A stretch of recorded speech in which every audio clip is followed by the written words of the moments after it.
Hey, Closeteers. Hey. Okay, I'm back. This part 2 of why I left the four-wall church, right? Or why I'm not religious or traditional, right? So the Bible, the King James Version of the Bible, it was written in the 1600s, if I believe, but there was a lot of research, a lot of back and forth, a lot of changing things. It just did not haphazardly come about, right? Then it was written from translated versions. So the original Bible, if you will, is the Torah or the Pentateuch, the first 5 books. That's the original. And then after that, the other parts of the Old Testament would be out of the Septuagint Bible. Septuagint. And the Septuagint was written in 2 different Hebrew languages, the Masoretic, and there's another one. I'm coming off the cuff with this. I studied it, but I'm coming off the cuff, and I don't have my notes right in front of me, but this is stuff you can find out for yourself. So the Septuagint Bible was written in 2 different Hebrew languages, the Masoretic and another one. And each time it is rewritten, things are changed. One, because of language, flow of language, words in language don't always translate exact. So you have to take that into consideration. And then take into consideration the Bible being written in the 1600s. What was happening in the 1600s? Take a good thought. You got to use your brain with this. In the 1600s. Yes, I believe it was late 1500s, the first African was brought to America.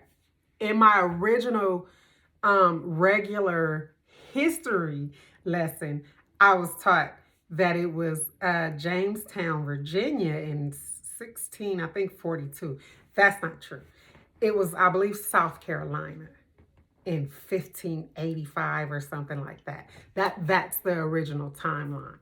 But remember, I told you, even though the Bible was released in the 1600s, there was years and years of study and research before they put together the King James Version of the Bible, right?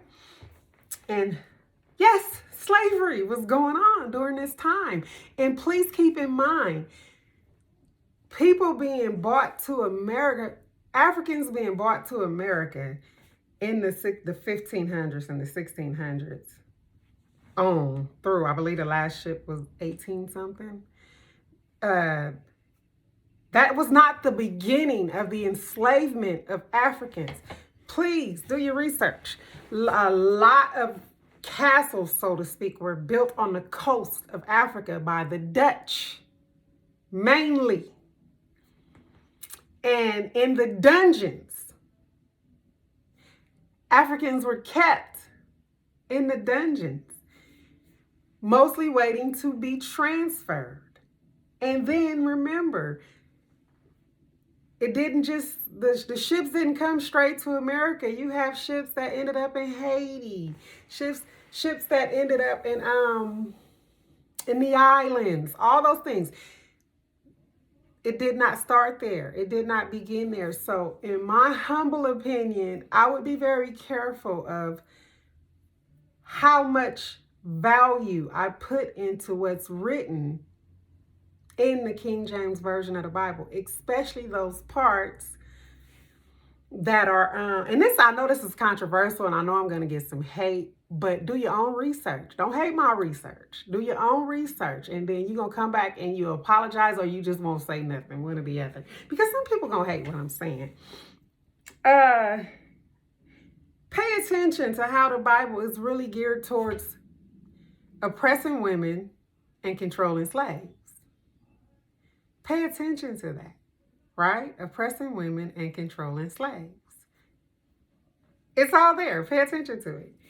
So you got to be careful, right? You have to be careful because a lot of organized religion, and four-wall church, they'll tell you how the Bible tells us that a bishop and a deacon has to run his house and be the ruler of his house.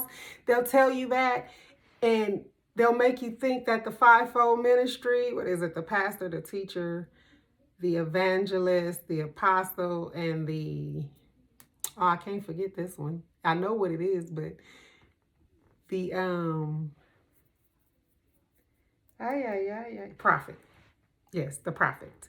I don't know how I drew that blank. But they'll tell you like those things could only be men. Men, not mankind, men. They'll teach you that, right? But then they'll overlook the fact that Miriam in Genesis, first book of the Bible, was a prophetess. And she is the sister of Aaron and Moses. And she was a prophetess. They won't, they'll go right over that. They'll go right over stuff like that. They'll go right over Paul saying how Lydia and I can't remember her name, Timothy's mother and grandmother, labored in the work of the church with him, not for him, with him.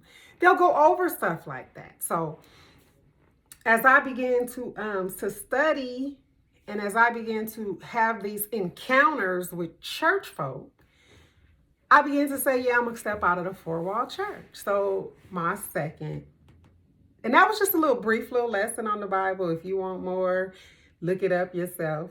You'd be surprised. In the New Testament, anytime you hear Jesus, and please don't attack me for saying Jesus. I know that that's not his name. Don't play with me. I know, okay? I know Yahshua. I know J didn't exist, okay? I know that. But layman terms here. I'm talking in layman terms, okay? I would advise you to learn Hebrew, not this current Hebrew. Go back and learn Hebrew and read in its original yourself. I would encourage you to do that. It will help. I'm actually trying to learn myself because I want my own understanding. I really do. Because I believe this thing, right? And so since I believe this thing, I'm studying and researching, and I understand I'm not going to get all the answers. Some of it is just by faith. Got it. I'm with that. But every answer that I can get, I want to have. And I figure if I will do that, if I would research a job like that, or if I would research a relationship like that, why wouldn't I research the system of beliefs that my entire life is supposed to be built on? Why wouldn't I? Why wouldn't I invest that time? Why wouldn't I take that time out to get to know? And so that's what I do. So the second church that I went to, I didn't learn much at this church, right? But I became a real, even heightened people watcher at this church because, like I told you, I'm apprehensive now, right? So, and I came to realize that this church was very transactional. Like how you would be ministered to and what kind of prophetic word would be dropped into you was based on transaction. Right? And so I was okay with that because there was some things that, because I know how to not transact if I don't want to, right? And at this time I had just gotten into the point of working out financial transactions in the church. I was still under the belief of the tithes and the offering system. So I wasn't bothered by that because I was still under the belief that that was a reasonable service. So I wasn't bothered by that. And just so you know, I don't pay tithe and offering. I'm a seed person. I'm a sow seed person. I believe tithes and offering was under the order of Melchizedek, which is Old Testament, which is law, under law, even though the order of Melchizedek itself was not under the law. The part in I believe, is it Malachi? I believe it's Malachi. That is under the law, where you give a tenth and a fifth. That is. So to me, if Jesus came and fulfilled the law, why am I still doing practices under the law? But under grace, we sow. And we sow seeds, and there is no amount to the seed you sow. So sometimes I will sow way more than 15%, right? Because that's how I feel moved. And then with my sowing is not always geared toward, well, then at one point when I was still in the four walls, my sowing was not always geared towards putting it in a bucket in church. It would be feeding homeless people, paying somebody's rent that couldn't pay it, buying somebody kids' school clothes, buying somebody kids' school supplies, things like that. It has become geared towards that. And that's to this day how I practice sowing seeds. Till this day, until this day, even as a pastor with a church, I never asked for tithes and offering. I never. And I always told everybody, if I ever take up an offering, it's for someone. And you are going to know it's for someone. If they wanted to remain anonymous, they're going to remain anonymous. If they didn't, I'm going to tell you who it is and what it is that they're doing, what it is that they need it for. I'm never going to ask you for money for a building, for lights and gas. And that's not what I believe church is. So this church was transactional. However, there was anointing. There were very anointed people in different parts of the ministries in that church, in the music ministry, even in the ministry of preaching, in the ministry of teaching. And so I drew from those wells while I was there. Okay? That's what I did. Okay, so now get back to my daughter. Let's get back to her. Until this day, she is still Nation of Islam. And I just accept it. I love her anyway. I'm not going to not love her because of that. I just accept. I had to do a little more growing, because the grace that I had given her father when I was saying, oh, he'll leave the church. I won't say this to him. He'll leave when he's ready. When it's time. I wasn't giving her that grace, because I thought once she left the church. Yeah, I meant what I said, and I said what I meant. I thought once she left that situation that she would find a different situation, not a situation closely related. The only difference to me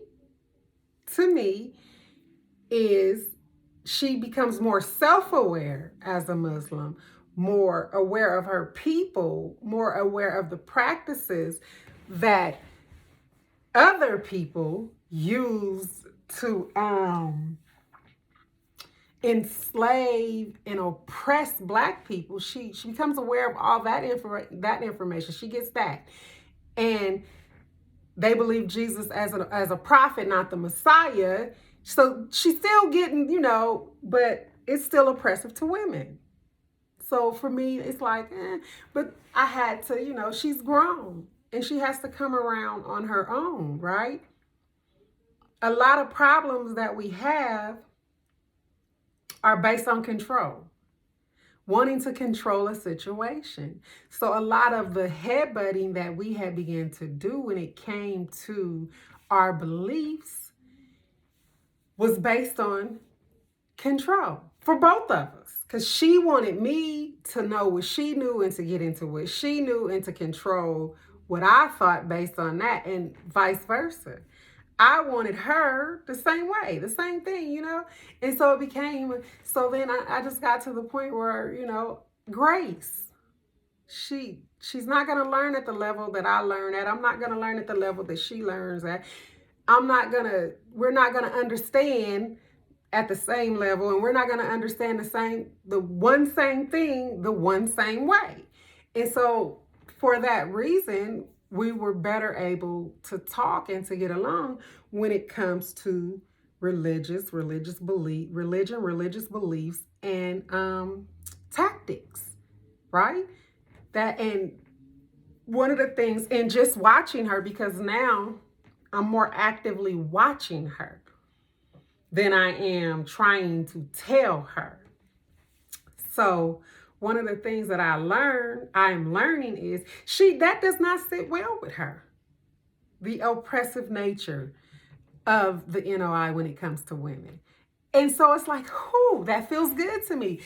But had I not taken the time to just sit back and to just let her be and to start watching, maybe if I had kept pushing the narrative of they're just as oppressive to women, that maybe would have pushed her further into it, just in opposition to me and to what I'm saying. So once I began to just watch and learn, she began to see herself. Ooh, that was a nugget, y'all. Y'all catch that nugget. Catch that nugget. Put it in your little purse. Put it in your little purse. That was a nugget. Catch it. Catch it. Sometimes it's better to be silent and let things play out and let people learn for themselves and see for themselves. One of the things that four-wall church religion, if you will, or tradition, don't want you to do is that, right? They don't want you to do that. They teach these things to you, and they expect you to stay in the line of that teaching. They don't expect you to draw outside of the box. They don't expect you to. And so when you do, you become an outcast. I have been stoned in church many a times, and I'm just grateful that did not kill the fighter in me. This is why, and I think I've said it before on other videos, I know that God plucked me out of those 8+ billion people for the gangster in me. That person in me that I don't care that you're the person in charge saying this. I need to find this out for myself. You're not going to punk me into believing. I really think that that's what it is. And so because of that, I could consistently go and put myself in the line of fire, not for the sake of fighting, not for the sake of being in opposition, but for the sake of learning, for the sake of working out my own soul salvation, for the sake of getting my own relationship. Right? It meant that much to me that I can take a little stoning. I can take a little stoning. And for those of you that line up because you don't want to be stoned, because you don't want to be seen as opposition, if you are in fact Christian, Bible reading Christian, go in, I want to say it's Romans, but I think I'm wrong. But go look up Stephen and look up Stephen being stoned for his beliefs that ran contrary to the government. He was stoned. And then look up how throughout the Bible, we learn that Jesus is doing what? Sitting on the right hand of God. He's sitting there. He's sitting there, right? But look up how he stood to receive Stephen's soul, because Stephen stood his ground. Contrary to what was being said, contrary to what was being done, Stephen stood his ground and Jesus stood for him. Look that up. If you don't believe me, look it up. So I'm confident in being seen as opposition or being seen as fighting, if I know in my heart that that's not what I'm meaning. If there's no malice in what I'm doing, it's okay that you want to stone me for that. I'll take that stoning. You can look that up in the Bible too about being persecuted for the sake of God. You can look that up too. So I was doing a lot of things that were Bible, but to the flesh, it was contrary. And so therefore I was being stoned for it. I'm okay with that. But what that did, it pushed me not away from God. It pushed me closer to God. It pushed me away from four walls. That is what it did. It pushed me away from four walls. And one of the things I said when I had my church that ended very quickly because of the pandemic, because the way I wanted to do church was the only four walls things we did was to come to study, to come together and study, to come together and work out any misunderstandings or disagreement on the word. That's the only way I wanted to be in four walls. So we didn't need a building for that, baby. We could do that in the living room, in the kitchen, whatever. And we're going to go out and compel. We're going to go out to all of Judea, all of Samaria, and to the uttermost parts of the world and teach people. That's what I wanted to do. So the stoning that I received, it was good for me because it taught me how to deal with rejection. Because when you start to go out, people are going to reject you. People are going to oppose what you are saying. We have this misunderstanding that just because people are not four-wall church, that they don't know what the Bible says. And so we'll go out and we'll try to talk to these people and we'll come from a place of where we think we know more. And you will get schooled. If you go out there like that, you will get schooled. So that's what I want to come together to do, to learn like that and to always consider what somebody's saying, even if it runs contrary to what I'm saying. Don't just tell them, oh, you're wrong. Don't do that. For me. Don't do that. Consider what this person is saying and then consider why. Because a lot of things that people feel about Christianity is situational. And it's probably because they've seen some man or woman behaving contrary to how they're preaching, or behaving contrary to how they're sitting up in church on Sundays, Wednesdays, whatever. And so they see the hypocrisy in the person. And so you have to consider what they're going through, what they've seen, what they've experienced, and why they feel like they feel, instead of just beating them down and killing them because they feel contrary to what, or their feelings run contrary to yours. That's for me. That's how I feel. That's how I feel, right? And I'm not perfect. I always try to stand on the platform of being transparent and not being perfect. I screw up. There's a lot of people that have a very big problem. I curse, and I curse a whole lot more than I should. And not based on my beliefs, I curse a lot more than I should, just based on my feelings, how I feel. Because I use curse words to be with malice, to be spiteful, to be most of the time, right? And I think any word that you use, meaning to hurt, is a sin, is wrong. So I think I have mastered the English language well enough that I can say some words to you and there not one word that the world considers or the dictionary considers a curse word, but it will still be very bitter water, which is still sin. And then I can use some curse words in an endearing way.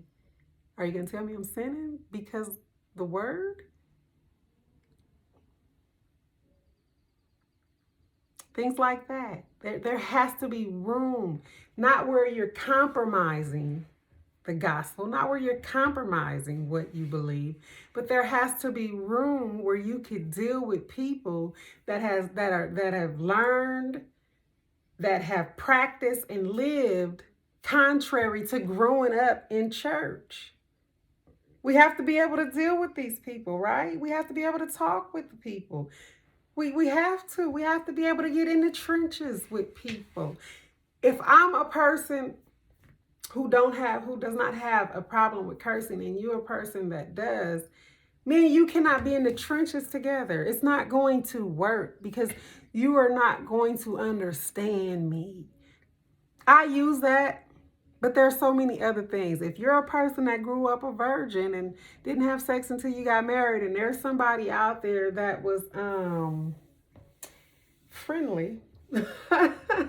Thank you, Monique. I have to pay homage to Monique, the comedian, the queen of comedy, because when she put that stamp on that thing right there, she made it real easy to say something about being hypersexual and not being called a hoe or being felt of as a hoe. Friendly punani, friendly cuckoo, friendly however you want to say it.